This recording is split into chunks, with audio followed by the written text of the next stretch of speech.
जो उसकी second process है वो सेकंड प्रोसेस है कौन सी, क्योंकि कल हमने बात कर ली थी जब इलेक्ट्रोलाइसिस थे उसके बारे में कंप्लीट हो गया था और उसमें उसके जो एप्लीकेशन यूजेस है कैसे काम करती है क्या होती है ये सब हो गया था।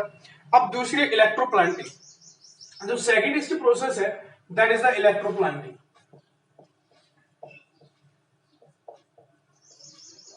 ठीक है, इसको बोलते हैं हम इलेक्ट्रोप्लांटिंग बोलते हैं। तो जैसे कि इसका नाम सजेस्ट करने लग रहा है, सॉरी इलेक्ट्रोप्लेटिंग है, प्लांटिंग में प्लेटिंग,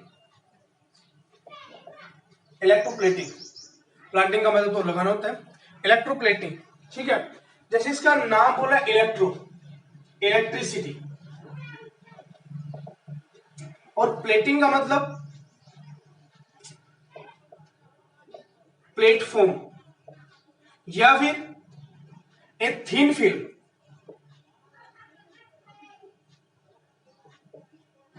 ए थिन फिल्म। ठीक है, किसी भी ऑब्जेक्ट की एक थिन फिल्म का डिपोजिशन करना। ठीक है, इलेक्ट्रोप्लेटिंग का मतलब होता है कोई भी एक मटेरियल है उस मटेरियल के ऊपर किसी दूसरी मेटल का डिपोजिशन करवाना। क्लियर? जैसे कि आप लोगों ने बेसिकली देखा होगा कि अगर आपके घर में आप स्पून यूज करते हैं, ठीक है, उस स्पून के ऊपर आपने एक चीज देखी होगी कि उसके ऊपर अलग से एक चमक के लगी होती है, लेकिन अगर आप उसको थोड़ा सा स्क्रैच करते हो, ठीक है भाई, जैसे ये हो गया, आपने उसको कंटिन्यू आप बिल्कुल नहीं लगाते हो तो बहुत ज्यादा उस पर एक स्टेनलेस स्टील की जो होती है एक लेयर लगी होती है, लेकिन जब आप उसको रब करना स्टार्ट कर दे, थोड़ा सा उसको रब करें तो देखेंगे रब करने के बाद एक अलग से दूसरी मेटल आ जाती है, और उस मेटल को अगर कुछ दिन के लिए रख दे तो वो शायद जो ऊपर वाली जो लेयर होती है पूरी उतर जाती है। अब वो लेयर बनती कैसी है, तो उस चीज में यहाँ पर बात कर रहा हूँ। इलेक्ट्रोप्लेटिंग होती क्या है? It is a process of coating a thin film layer of metal. एक मेटल की एक थिन फिल्म लेयर को दूसरे किसी मेटल के ऊपर मर्ज करवा देना या उसके ऊपर डाल देना, ठीक है ना, उसकी कोटिंग कर देना, उसको बोलते हैं बेटा हम इलेक्ट्रोप्लेटिंग। इलेक्ट्रिसिटी की हेल्प से एक प्लेटफॉर्म की एक थिन फिल्म प्रोड्यूस कर देना। बेटा आज थोड़ा सा हो सकता है कि आपको आवाज में थोड़ी दिक्कत आए क्योंकि मेरी थोड़ी तबीयत आज डाउन है, तो ठीक है। इलेक्ट्रोप्लेटिंग क्या आपके पास है कि द डिपोजिशन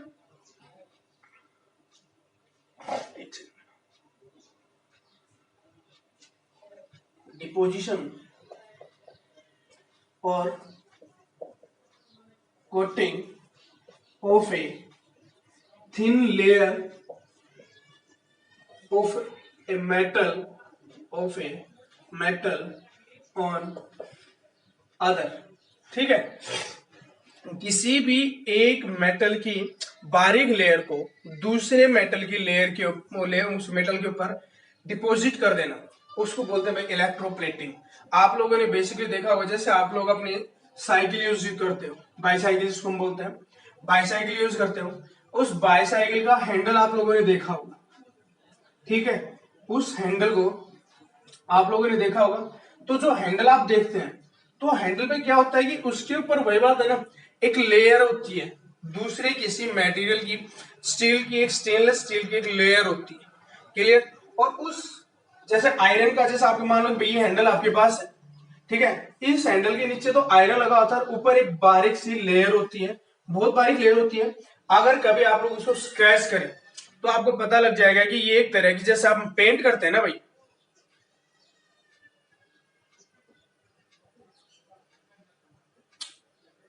बेटा बेसिकली तो हम इस मेटल्स भी करते हैं, लेकिन हो किसी पर भी सकती है आप लोग, ठीक है, लेकिन ये होता है कि किसी भी मेटल को कोरोजन से बचाने के लिए भाई, जो दूसरा जो मेटल होता है ना उसको बेसिकली किसी कोरोजन से या किसी तरह का जो कोरोजन हो जाए या ठीक है उससे बचाने के लिए, या उसका इरोजन स्टार्ट हो जाए उसको बचाने के लिए करते हैं, मेटल को यूज करते हैं बेटा बेसिकली, ठीक है, उसी को बचाने के लिए हम इसको इलेक्ट्रोप्लेटिंग का यूज करते हैं। तो जैसे साइकिल का जो हैंडल होता है मैंने अभी बता रहा था आपको, तो उसमें क्या होता है कि जैसे ये क्या होता है कि आपके पास हैंडल मान लिया, यहाँ पर एक बारीक सी लेयर लगी होती है, कई बार गलती से अगर उसके ऊपर स्क्रैच पड़ जाता है, आप देखेंगे कि जो स्क्रैच वाली जगह पर है वहां पर एक कोरोजन होना स्टार्ट होना जाता है, रस्टिंग होना स्टार्ट हो जाती है, जंग लगना स्टार्ट हो जाता है। जब रस्टिंग स्टार्ट हो जाती है, मान लो कि आपके यहाँ पर स्क्रैच हो गए, तो जैसे यहाँ पर आपका जिस पोर्शन में स्क्रैच हुआ है उस पोर्शन में क्या हो जाएगा भाई, रस्टिंग स्टार्ट हो जाएगी, कोरोजन स्टार्ट हो जाएगा। देखेंगे आपको ऐसा लगेगा कि जैसे इस पर जंग लगना स्टार्ट हो गया, इसकी रस्टिंग स्टार्ट हो गई है। क्लियर है? और उस रस्टिंग की वजह से फिर क्या होगा, धीरे धीरे धीरे धीरे ये कंप्लीट लेयर क्या हो जाती है अपने पास, रिमूव हो जाती है।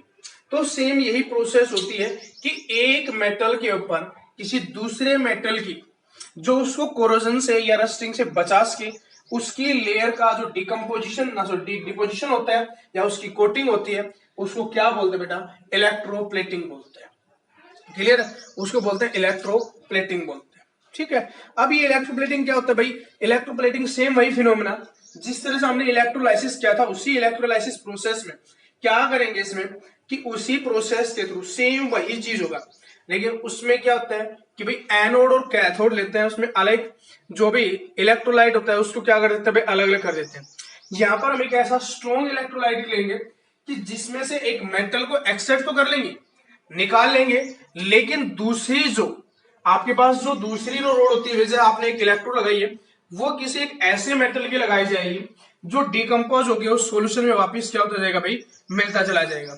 जैसे कि एक यहाँ पर आपके पास जो मैं बता देता हूँ कि कैसे करते हैं, एक एग्जांपल के थ्रू हम इसको समझा देते हैं भाई। एक एग्जांपल लेते हैं छोटा सा, उसके थ्रू समझा देते हैं। ठीक है, देखिए इस इलेक्ट्रोप्लेटिंग का एक छोटा सा एग्जांपल है कि सबसे पहले जो चीज मुझे जरूरत करनी है, जिसको यूज करना है, उसके लिए मैंने ले लिया आपके पास कि वही चीजें होंगी। एक तो बिकर होगा भाई आपके पास, बिकर, बिकर की तो भाई आपको हमेशा जरूरत पड़ेगी। दूसरी चीज है कि एक आपको इलेक्ट्रोलाइट, एक इलेक्ट्रोलाइट की जरूरत पड़ेगी, इलेक्ट्रोलाइट। ठीक है, और जो इलेक्ट्रोलाइट लेना है हमें उस मेटल का लेना होगा, उस मेटल का इलेक्ट्रोलाइट जिसको हमें डिकम्पोज करवाना, सॉरी डिपोजिशन करवानी है, जिसकी दूसरे किसी मेटल के ऊपर जिसकी डिपोजिशन करवानी है उसको लेना होगा।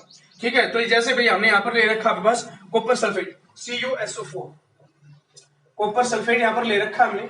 ठीक है, ये आपके पास भाई कॉपर सल्फेट होगा, मैं इसको लिख देता हूँ कॉपर सल्फेट, कॉपर सल्फेट। ठीक है, कॉपर सल्फेट ले लिया। उसके बाद भाई हमें इलेक्ट्रोड्स की जरूरत पड़ेगी, इलेक्ट्रोड्स, जिसमें एक इलेक्ट्रोड तो हो गया आपके पास मेटल, कौन सा मेटल, जिसके ऊपर हमें इसको डिकम्पोज करवाना है, सॉरी डिपोजिशन करवानी है, जिसको जैसे कॉपर की डिपोजिशन करवानी है तो मैंने जैसे ले लिया भाई आयरन। ठीक है, आयरन ले लिया। और दूसरा आपके पास मेटल रोड लेनी है सेम मेटल की, जैसे कि यहां पर कॉपर की दूसरी रोड ले ली मैंने कॉपर। ठीक है, एक मेटल ले लिया मैंने आयरन, दूसरा मेटल ले लिया मैंने कॉपर ले लिया। ठीक है, अब दो हो गया यहाँ पर। उसके बाद बैटरी, भाई आपको बैटरी की जरूरत होने वाली है, फिफ्थ वायर्स और स्विच, ये सारी चीज आपको यूज होने वाली है इसमें।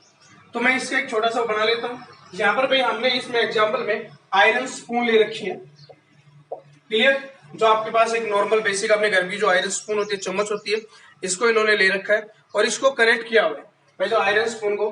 तो मैं इसका एक छोटा सा डायग्राम बना लेता हूँ और उस प्रोसेस को फिर हम डायग्राम के थ्रू समझेंगे। तो जैसे कल सर्किट डायग्राम बनाया था, सेम वैसा ही सर्किट डायग्राम बनेगा, सेम, कुछ भी नहीं होगा। इलेक्ट्रोलाइट को बिकर में डालेंगे, ये ले लिया, यहां से मैंने मान लो इसमें इलेक्ट्रोलाइट डाल देंगे,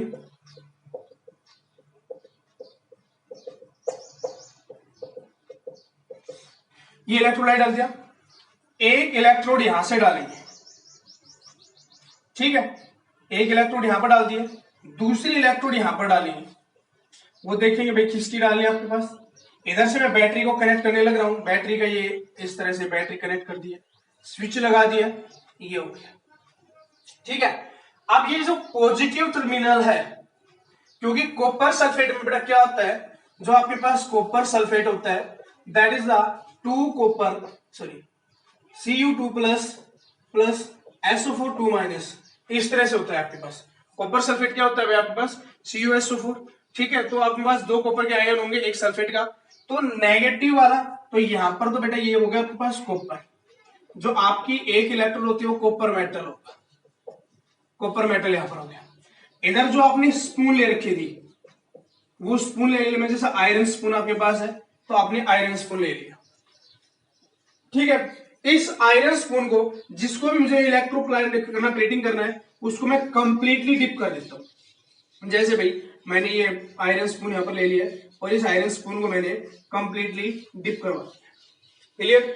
इस मेटल जो आपका इलेक्ट्रोलाइट है उसके अंदर कंप्लीटली डिप करेंगे, क्योंकि कंप्लीटली डिप होगा तभी उस पूरी के ऊपर क्या होगा, इलेक्ट्रोप्लेटिंग हो पाएगी। अब देखिए, जब मैंने इसको कंप्लीट डिप करा दिया, अब कंप्लीट डिप करने के बाद जैसे मैं स्विच को ऑन करूंगा, स्विच को ऑन करना स्टार्ट करूंगा, स्विच को ऑन करने के जस्ट बाद क्या होगा कि आपको पता है कि सबसे पहले तो इलेक्ट्रोलाइसिस प्रोसेस स्टार्ट होगी, इसका डिकम्पोजिशन होना स्टार्ट होगा इलेक्ट्रोलाइसिस से। तो इलेक्ट्रोलाइसिस में ये होगा कि एक तो कॉपर का आयन बन जाएगा और एक सल्फेट का, एक पॉजिटिव चार्ज बनेगा, एक नेगेटिव आयन। भाई एक तो पॉजिटिव बन गया आपके पास और एक नेगेटिव। आप लोगों को पता है कि जो पॉजिटिव वाला नेगेटिव की तरफ मूव करेगा और नेगेटिव वाला पॉजिटिव की तरफ। इधर तो पॉजिटिव है, इधर आपके पास ये नेगेटिव टर्मिनल है, क्योंकि पॉजिटिव पॉजिटिव कनेक्ट होगा, नेगेटिव नेगेटिव से होगा। इधर ये पॉजिटिव टर्मिनल है, इधर ये नेगेटिव। तो जो SO4 सल्फेट वाला जो आयन है वो तो इधर आना स्टार्ट होगा और कॉपर इधर आना स्टार्ट हो जाएगा, इसके ऊपर कॉपर आएगा। जो अपना नेगेटिव टर्मिनल है, क्योंकि पॉजिटिव को कोनेक्ट करेगा भाई नेगेटिव, तो नेगेटिव तरफ क्या हो जाएगा, ये आना स्टार्ट हो जाएगा। तो जैसे जैसे उस मेटल के ऊपर जितना भी कॉपर आता जाएगा, भाई इधर से आया, इस पूरी सरफेस के ऊपर क्या हो जाएगा, इधर से कॉपर हो गया, कॉपर हो गया, कॉपर हो गया, चारों तरफ से क्या हो जाएगा भाई, पूरा कॉपर यहाँ पर इसके ऊपर सबमिट हो जाएगा पूरी लेयर के साथ। ठीक है? अब जो दूसरी अब प्रोसेस प्रॉब्लम क्या होती है, मान लिया कि भाई गलती से मैंने कुछ ऐसा और मेटल ले लिया जो भाई इससे रिएक्ट करता हो, लेकिन इसीलिए हमने क्या किया, कॉपर ले लिया। क्यों? क्योंकि जब सल्फेट आयन जो SO4 है, जब वो इसके पास आएगा कॉपर के पास, तो वापिस से क्या करेगा, इस कॉपर को अपने आप में क्या करना स्टार्ट कर देगा भाई, ये एडजस्ट करना स्टार्ट कर देगा, उसको अपने आप क्या करने लेगा, मिक्स कर लेगा। तो जितना आयन कॉपर का यहां पर सबमिट होगा इसके ऊपर, उतने आयन को क्या कर लेगा, ये अपने आप में डिकम्पोज, मान लो ये इस तरह से इसको खत्म करना स्टार्ट कर देगा इसने। क्लियर है? जितना कॉपर इस जो उसके ऊपर सबमिट होता जाएगा, जो आयरन की हमने स्पून लिया उसके ऊपर जितना उसकी लेयर बनती जाएगी, डिपोजिशन होता जाएगा, उसका कोटिंग होती जाएगी, तो इधर से उतना ही कॉपर क्या होता जाएगा भैया, खत्म। क्यों? क्योंकि जो इलेक्ट्रोलाइटिक सॉल्यूशन है इसको वापस अपने पूरे चार्जेस क्या करने पड़ेंगे भाई, कंप्लीट करने पड़ेंगे। और इस इलेक्ट्रोलाइटिक जो अपने चार्जेस कंप्लीट करने पड़ेंगे, तो उस चार्जेस को, वरना क्या हो जाएंगे, इसमें सारे नेगेटिव चार्ज बच जाएंगे। अब नेगेटिव चार्ज जब बहुत ज्यादा हो जाएंगे, जब बहुत ज्यादा नेगेटिव चार्ज हो जाएंगे तब तो प्रॉब्लम हो जाएगी, फिर करंट फ्लो नहीं करेगा। करंट फ्लो करवाने के लिए हमें इसकी सेम पोलरिटी वाली कॉपर रखना पड़ेगा। तो जैसे ही तुरंत क्या होगा भाई, आप इसमें डालते जाएंगे, कॉपर क्या होता जाएगा, यहाँ से डिकम्पोज होता चला जाएगा, यहाँ से तो डिकम्पोज होगा और यहाँ पर डिपोजिशन होती जाएगी उसकी। ठीक है? और उस प्रोसेस में जैसे हमने स्पून ली थी, अब उस स्पून के ऊपर क्या होता है भाई, कंप्लीट डिपोजिशन हो जाती है उस कॉपर लेयर की। ठीक है? तो इससे क्या होगा कि जो आयरन होगा वो क्या रहेगा भाई, हमारे पास सेफ रहता है। तो इसी तरह बहुत सारे जो अपने पास मटेरियल्स होते हैं, इनकी इलेक्ट्रोप्लेटिंग ही की जाती है ताकि उनको कोरोजन से, रस्टिंग से सेफ किया जा सके। क्लियर? ये समझ में आ गया बेटा कि कहाँ गए इसको करते हैं, कि अपने पास इसमें क्या हो गया, ये पूरा समझ में आया। इसके फिर यूजेस बताऊंगा कि अपने डेली लाइफ में कहाँ का यूज होता है, हर एक चीज जो आप देखते हो।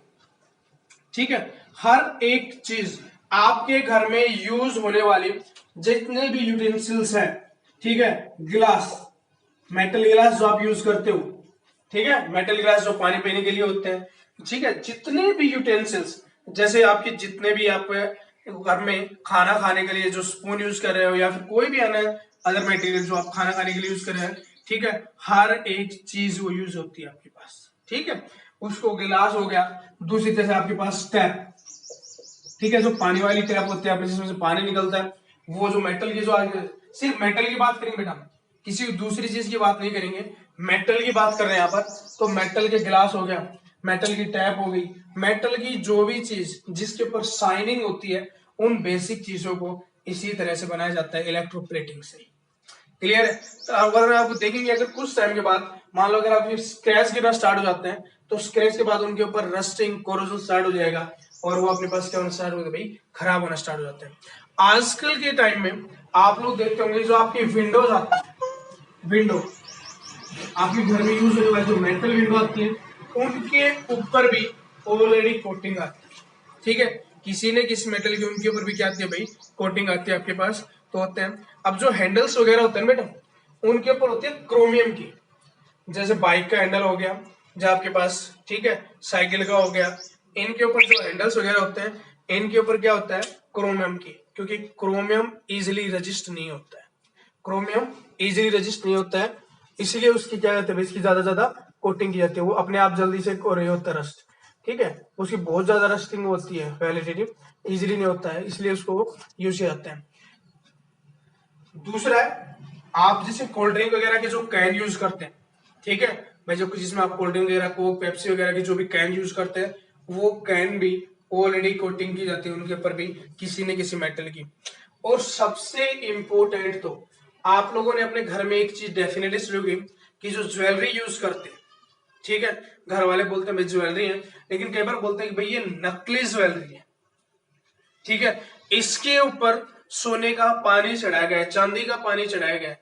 वो होता क्या बेटा, वो होता कुछ भी नहीं है, एक very thin layer, a very thin layer of gold is deposit on the other material. किसी भी दूसरे मटेरियल के ऊपर, जैसे मैंने क्या किया भाई, मैंने कोई भी बारीक ले लिया, एल्यूमिनियम ले लिया, और उसी एल्यूमिनियम के ऊपर ही मान लो कि मैंने गोल्ड की लेयर सबमिट करवा दी पूरी, तो क्या हो जाएगा, वो ये हो जाएगा कि हाँ भाई इट इज गोल्ड। तो वो आपके पास क्या होता है कि जो डुप्लीकेट बोलते हैं जिसको, वो चीजें बन जाती हैं। लेकिन क्या होता है, बहुत बारीक लेयर होती है, जैसे आप कई बार क्या देखे होंगे ना आप लोगों ने, कि अगर आप उसको, अगर हम गोल्ड स्मिथ के पास लेके जाएंगे, सुनार के पास लेके जाएंगे, तो सुनार उसको रब करता है। रब करने का मतलब क्या होता है कि उसके ऊपर जो बारीक लेयर लगी होती है, उस बारीक लेयर को क्या करना होता है, उसका मेन जो मोटिव होता है उसको रिमूव करना होता है।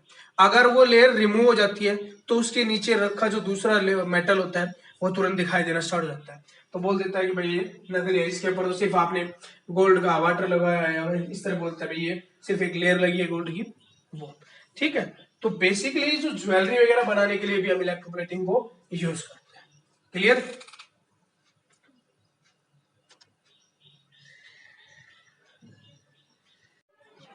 एक एलईडी जो होती है ना, वो एक ऐसा डायोड होता है बेटा।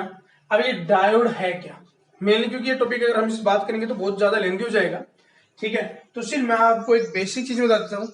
डायोड एक कंपोजिशन होता है दो या दो से अधिक मेटल्स का, और एक ऐसा कंपोजिशन होता है जिसके बीच में जैसे हम करंट को पास करना स्टार्ट करेंगे, there will be increase some potential difference, वहां पर कुछ ना कुछ क्या होगा, पोटेंशियल डिफरेंस जनरेट होगा, and it will create some light energy.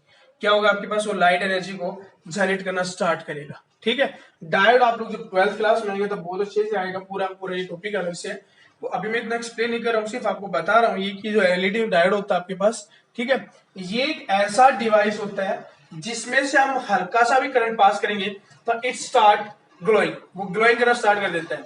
जैसे एक अपना बल्ब होता है, बेसिक बल्ब, जिसमें टंगस्टन लगा होता है, ठीक है भाई, टंगस्टन की रोड लगी होती है, आप लोगों ने इस तरह देखा होगा, जैसे बल्ब के अंदर एक रस्सी वायर रखे और कुछ इस तरह की जो मेटल इस तरह लगा होता है और ये बाहर से कवर होता है, क्लियर है।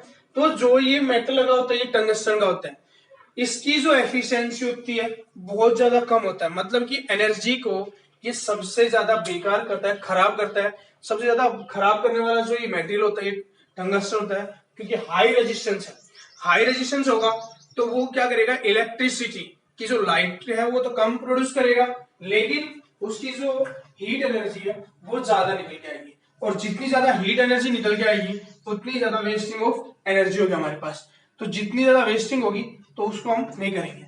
तो जो लाइट एमिटिंग डायोड होता है वो क्या होता है कि it is more efficient than comparison to the एक बल्ब। जो आपका नॉर्मल जो बल्ब आता है उसके कंपैरिजन में जो एलईडी होता है इट्स मोर एफिशिएंट, इसकी एफिशिएंसी बहुत ज्यादा होती है। ये जितना ये काम 100 वाट के ऊपर करता है, जितनी लाइटिंग ये 100 वाट के ऊपर देता है बल्ब, उतनी ही लाइटिंग ये आपको 5 से 20 वाट पर प्रोवाइड कर देता है। मीन की इट इज नियर अप्रोक्स, कि अगर हम बात करें कि मैक्सिमम की, then it is the 5 times more efficient. इसके कंपैरिजन में, एक बल्ब के कंपैरिजन में क्या आता है, ये 5 टाइम मोर एफिशिएंट होगा। आप लोगों ने अब एलईडी भाई नाम सिर्फ सुना है, कि आप लोगों ने ये सुना होगा भाई टीवी में एलईडी होती है, टीवी जैसे आप सुनते हो भैया एलईडी लेके आए हैं, दैट इज द डिफरेंट, वो प्लाज्मा थिंग होती है। यहां पर जो एलईडी आप लोग करते हैं, जैसे आप लोगों के मोबाइल में जो फ्लैश लगा होता है, फ्लैश, ठीक है, जैसे आप फोटो वगैरह खींचने के लिए यूज करते हैं, जो फ्लैश लगा होता है ना, दैट फ्लैश इज जो बेटा एलईडी। एक लाइट एमिटिंग डायोड होता है। इसको सिर्फ ऑपरेट करने के लिए बहुत ही कम एनर्जी की जरूरत होती है, ठीक है, बहुत ज्यादा कम। और ये इतना भी नहीं होता है कि भाई इसमें क्या होता है कि इसमें हीट जनरेट होती है, नहीं, बल्कि एक बल्ब क्या आता है हीट जनरेट करता है, एलईडी हीट जनरेट नहीं करती है। क्लियर है? इसका बहुत जगह हम इसको यूज करते हैं, डेली लाइफ में बहुत जगह यूज करते हैं, यही नहीं कि भाई सिर्फ एक जगह यूज करते हैं।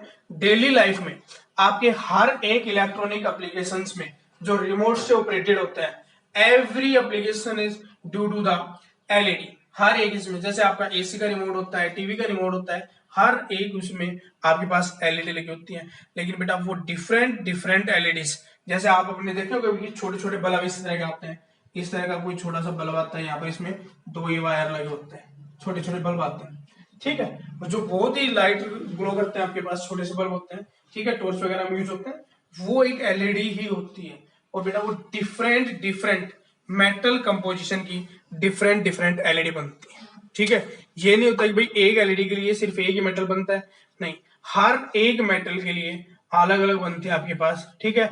ये जो डिफरेंट डिफरेंट सेमीकंडक्टर से बनती है, ठीक है। सेमीकंडक्टर कुछ ऐसे मेटल होते हैं जो इलेक्ट्रिसिटी को, बल्कि ना तो वो कंडक्टर होते हैं और ना ही वो इंसुलेटर होते हैं, उन दोनों के बीच में होता है कि उनको अगर थोड़ा सा ही अगर मैं करंट देता हूं तो तुरंत वही कंडक्टर की तरफ से स्टार्ट कर देते हैं, सेमीकंडक्टर्स, ठीक है। तो जैसे लिथियम, सीजियम, बहुत तरह के अलग होते हैं, कोई लिथियम आर्सेनाइड हो गया, कोई सीजियम आर्सेनाइड हो गया, तो डिफरेंट डिफरेंट कलर का। अब ये नहीं होता ना सर एक में कैसे कैसे डिफरेंट कलर आ जाते हैं, तो वो क्या होता है कि डिफरेंट कंपोजिशन से बनाए जाते हैं। लिथियम लगा दिया उसमें, सीजियम वगैरह हो गया, ठीक है, बहुत अलग अलग कंपोजिशन होते हैं उसके पास, ठीक है। ये आपके पास डिफरेंट डिफरेंट होते हैं बेटा, इसको हम 12th में बहुत अच्छे से करेंगे। सिर्फ आपका छोटा सा टॉपिक दे रखा था तो मुझे बता देता हूँ बच्चों को क्या होगा, क्लियर। और एलईडी, एक स्मॉल एलईडी, एक जैसे आप लोग पे लग गया हुआ बल्ब, बल्ब के बाद आए भाई सीएफएल, ठीक है, सीएफएल है आपके पास। अब सीएफएल से पहले आपके पास आई थी जो बड़ी वाली ट्यूब होती है, ट्यूबलाइट्स, वो आई थी। इनमें सबसे ज्यादा नुकसान क्या होता है कि भाई ये आपके जो क्लोरोफ्लोरोकार्बन से बन के आती हैं, जो उनमें गैसेस भरी होती हैं, इधर भी इनमें गैसेस भरी होती थी जो आयनाइज होकर काम करती थी। इसमें भी क्या होता था कि भाई जो टंगस्टन था वो हैवी था, तो ये सारे के सारे क्या होते हैं भाई, ये नुकसान करते थे, ठीक है, डायरेक्टली इनडायरेक्टली किसी न किसी इन्वायरमेंट को नुकसान करते थे। लेकिन उनके कंपेरिजन में जो ये एलईडी आई है, ये आपके पास क्या है, it's safe as compare to the others. तो आप लोग अपने घरों में भी देखते होंगे जो आईबल्ब में एलईडी लगाई है, वो एलईडी क्या होता है, उतनी लाइट दे देती है जितना एक बल्ब नहीं दे पाता है, ठीक है, एक ब्राइट लाइट देती है as compare to the bulb, tube, CFL, इनके कंपेरिजन में, क्लियर। तो बेटा यहाँ पर अपने ये चैप्टर खत्म हो जाता है। एक ही ये बोल रहा है कि यहाँ पर क्या नाम है, कंपटीशन इन में, चलिए ये कंपटीशन विंडो अगर मैं एक बार देखूंगा इसको, अगर ये लगेगा कि हाँ भाई ये इंपॉर्टेंट है तो मैं आप लोगों को करवाऊंगा, ठीक है। बाकी आपका ये आपके